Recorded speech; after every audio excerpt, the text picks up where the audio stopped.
Hey everyone, it's Indigo here, and today I felt like doing a reading of a article that I read this morning actually, and I found it very profound. And this article is by a woman named Teal Swan. She is a spiritual leader of sorts. The way that I discovered her and her work was through Kara, who runs asmrnovastar, who is one of my favorite ASMR artists, maybe even my favorite, and also one of my favorite people on earth, really. She did a video reading one of her articles, one of Teal's articles, a while ago, and that is still one of my favorite ASMR videos, and it was also my introduction to Teal Swan and into a more spiritual belief system, if you will. I don't want to get all dramatic, but it is gonna change me in some ways, and for the better, I think. And it's helped me cope with the difficult times that I've been going through. So in that regard, I'm forever thankful to both Kara and Teal. And this specific article I'm going to be reading is called My Sunset, Your Sunset. I don't have to tell you what it's about because I'm going to read it, but I think everyone would benefit from these insights, I guess, and this way of looking at things, even if you're not necessarily interested in spirituality or, those type of things. So without further ado, let me just read the story to you, and I'll try to do it ear to ear, just like I've been talking so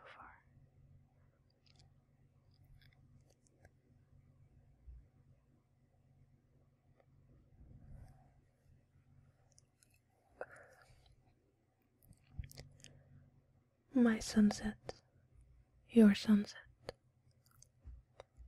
One day, an old farmer discovered that his horse had wandered off into a forest.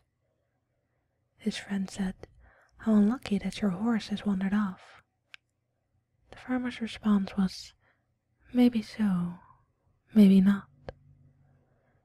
A day later, the horse came back, bringing another horse with him that he'd met in the wild.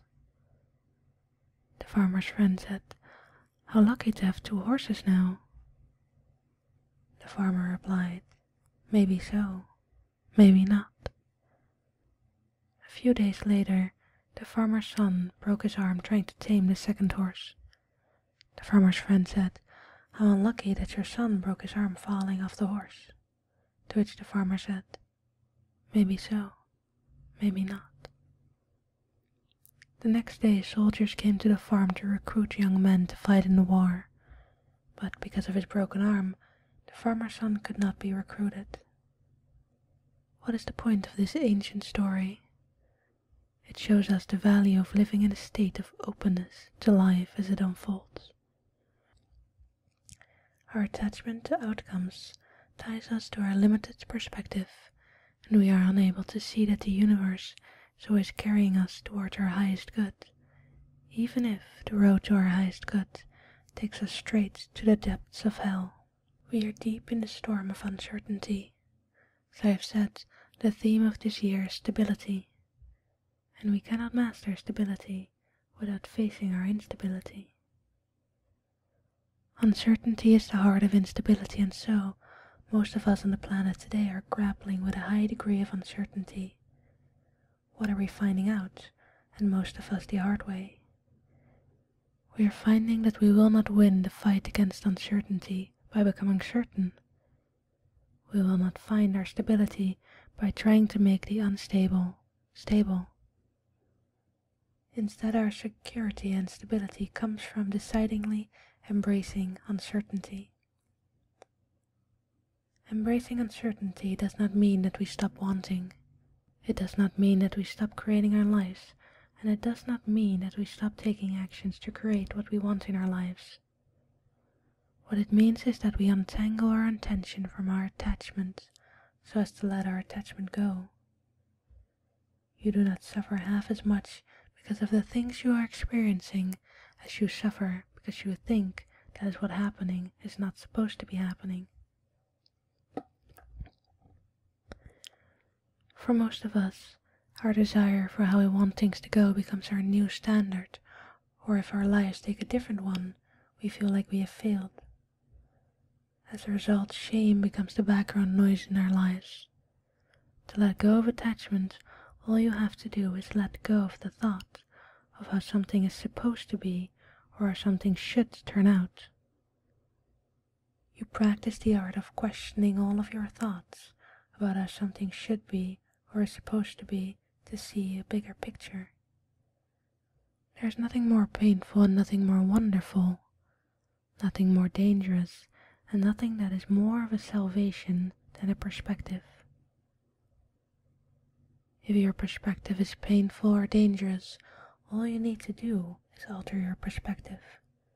This is one of the great values inherited in each other. We all have perspective to offer. And you never know, maybe the person you shake hands with today will offer you the perspective that will ultimately set you free. When you are deep in the storm of uncertainty, you can embrace the uncertainty by letting go of how it should be or how it's supposed to be. You can replace your attachment to how things are supposed to be by living according to the creed that, like the farmer in the story told above, you cannot know that what is happening is not supposed to be happening. In fact, the way to know whether something is happening is easy. It's happening. We do not fear the unknown. If we feared the unknown, a baby would come into this life fearing everything. But babies do not fear everything.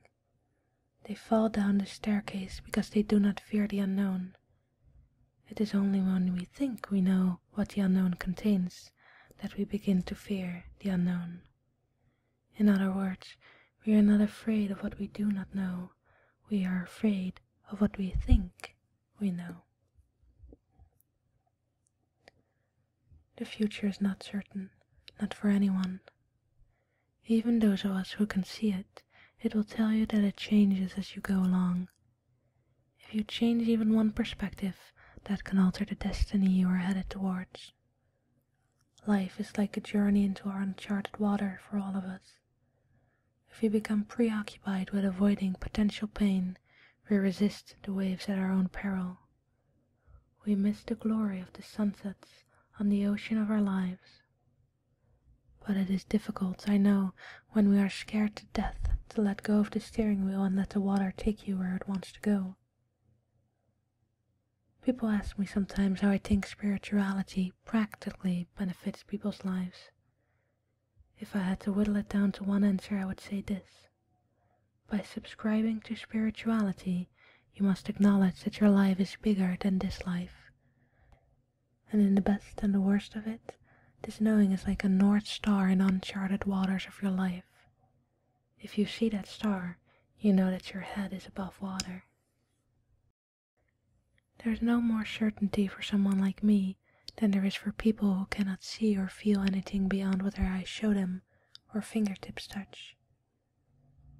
And so today I have decided to lead by example. I am abandoning the oars of my ship and I am opening my heart to the idea that everything that is happening is supposed to be happening. By doing so, I am choosing to end my grasping to the idea that what is should be different. When you embrace the idea that what is happening is supposed to be happening, you are capable of seeing why it is supposed to be happening. Only then can you actually receive the gifts inherent in the experience.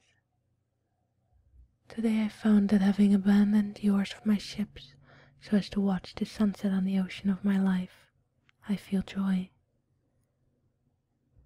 The sunset on the ocean of your life is the thing that brings you joy in this moment, and I want to share my sunset with you today. The boom of the bass speakers throws an epic beat against the mountainside.